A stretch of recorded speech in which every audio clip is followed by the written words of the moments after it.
What's up? It's Jim Ellie with Reactive Training Systems, and today I wanted to answer some questions that we got on the RTS Instagram account. First question is from Yvonne Powerlifter, and he asks, what can you do if your sticking point on your deadlift is at the bottom of the position, meaning the sticking point is actually before the bar actually gets off the floor? Typically when we program assistance lifts, that's how we call them, assistance lifts, we're trying to improve speed or technique throughout a given range of motion. This typically allows us to increase our efficiency through a given range of motion, which hopefully allows us to increase force production through that range of motion, in turn increasing our strength and our 1 rep max. If you have a sticking point that's off the floor, then your most of the benefit is going to come from improving your technical awareness and improving your starting position in the deadlift. He wrote that he doesn't want to do deficit deadlifts. That would be my first recommendation, is try deficit deadlifts, especially if you do conventional. That tends to be one of the easiest movements to apply because you can just stand on a plate, a bumper plate, and do deficit deadlifts. But he doesn't want to do deficit deadlifts, so what can you do?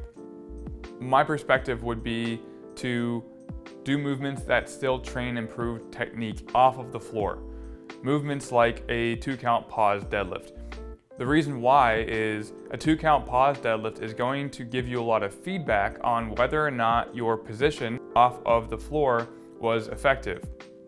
If it was effective and if it was efficient.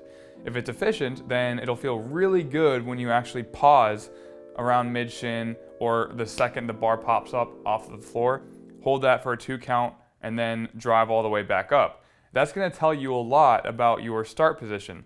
If it's really difficult to get into that paused position, or you feel like you're going to drop it right away, then you might need to improve the setup, meaning you have to improve how much tension you're applying to the barbell, whether or not you are taking the slack out of the bar, as we like to say here at RTS.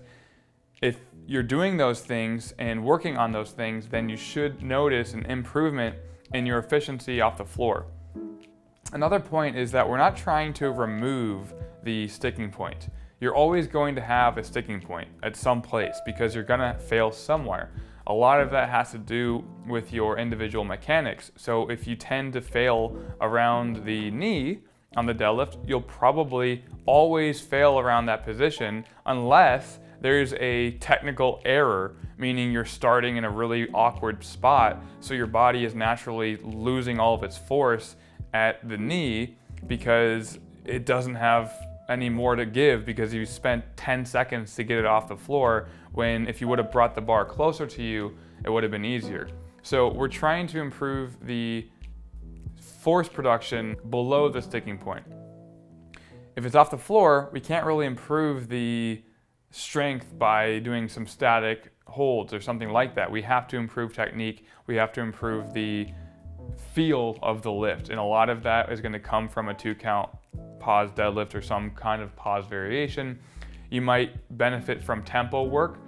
That is like a 600 tempo deadlift that's going to help to improve the proprioceptive awareness of the entire movement, especially on the eccentric.